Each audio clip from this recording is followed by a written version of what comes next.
L'usine est constituée à peu près de 165 collaborateurs avec on va dire une trentaine d'intérimaires et fabrique à peu près 200 000 pièces céramiques à l'année, constituées principalement d'éviers céramiques, d'éviers de cuisine en céramique, de receveurs de douche et de produits de collectivité. On a décidé de diversifier la gamme d'éviers de cuisine. Auparavant, elle était vendue en grande surface de bricolage, Leroy Merlin, La Paire, etc. À l'export, en Angleterre, en Allemagne, et chez les grossistes sanitaires chauffagistes, comme peut-être CDO, Brossette, Point P, etc. Et on a décidé donc en 2013 d'intégrer le réseau des cuisinistes avec le lancement d'une gamme spécifique plus haut de gamme, avec des couleurs plus tendances, des designs plus modernes, et la création d'une nouvelle marque qui s'appelle Calicéram.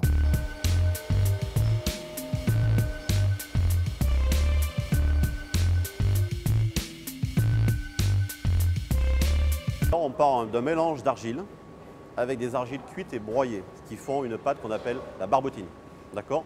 Cette pâte, on va venir la couler dans des moules plâtres qui sont en fabrication ici. Et ensuite, donc, cette pâte qui est à 22% d'humidité après fabrication va sortir des moules à environ 13% d'humidité. Ces pièces vont ensuite être finies, séchées dans un séchoir tunnel jusqu'à une température d'environ 120-130 degrés, vont sortir entre 0 et 0,3% d'humidité, vont ensuite être émaillées, cuites, subir la transformation et après arriver au tri. Ça ressemble beaucoup à ce que font les porcelainiers parce que ce sont les mêmes points céramiques. Nous, on utilise des argiles et des argiles cuites, d'accord ?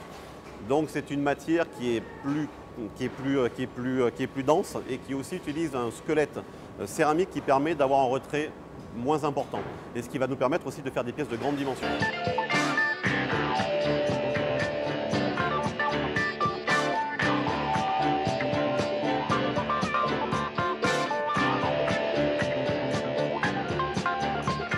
La cuisson se passe dans environ 16 heures de temps de cycle. Et là vont se faire des transformations donc, qui sont purement céramiques avec des points quartz et des points de cristobalite qui font que le matériau va prendre du retrait à la cuisson et va perdre environ entre 4% et 4,5% de retrait. C'est un moment où il peut y avoir de la casse. On cuit aux alentours de 1200 degrés en température. On a un certain cycle de cuisson à observer, c'est-à-dire qu'on a une montée lente qui se fait en température. Après, on a une fiche qui se fait rapidement entre 1200 et 600 degrés avant d'attaquer les points céramiques. Après la cuisson, le job n'est pas terminé, il y a encore des étapes. Oui, il y a le tri de la pièce, c'est-à-dire qu'on va prendre chacune de ces pièces une par une, y affecter les critères de tri, et ensuite certaines pièces vont être meulées avant d'être emballées.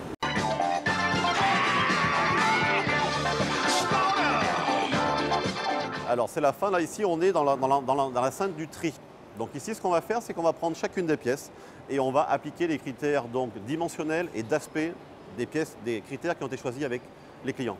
Nous avons un contrôle visuel et aussi dimensionnel, c'est-à-dire qu'on a des contraintes de dimension, c'est-à-dire des déformations qui sont autorisées entre +2, +3, tout dépend. On a ce qu'on appelle le gauche, donc le voile en termes plus techniques, et après on a les défauts d'aspect qui sont plus des taches ou des aspects dans l'émail. Alors tout dépend des pièces, il y a des pièces qui vont être mises dans des caisses bois, par exemple pour le laboratoire, il y a des pièces qui vont être mises sur palette pour des éviers à poser, et d'autres pièces qui vont partir au meulage, qui sont des pièces qui sont donc à encastrer, ou pour certaines, on fera aussi le X-Lim, où on mettra en additionnel donc un cadre inox tout autour. On ne parle même pas d'une nouveauté, on parle vraiment d'une innovation.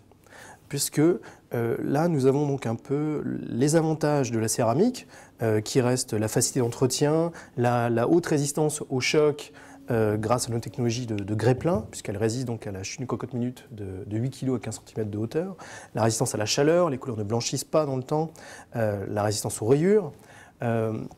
Mais en plus, on combine cela avec un cadre inox dans lequel on a encastré l'évier, qui nous permet de garder une finesse extraordinaire pour un évier céramique, puisque le cadre inox ne fait en termes d'épaisseur que 1 mm d'épaisseur et 15 mm de largeur. Nous avons déjà lancé une nouvelle innovation avec les cuves modulables, comme vous pouvez le voir, où là on peut créer l'évier que l'on souhaite avec soit juste la cuve, soit la cuve plus un égouttoir, soit une cuve plus 2 égouttoirs, soit une cuve plus un égouttoir horizontal, soit à gauche, soit à droite. Est-ce qu'il y a des évolutions et des innovations en cours pour l'autre univers de Calicéram, la salle de bain? Oui, les innovations sont en cours, mais ça reste encore des domaines confidentiels, je ne peux pas tout vous dévoiler.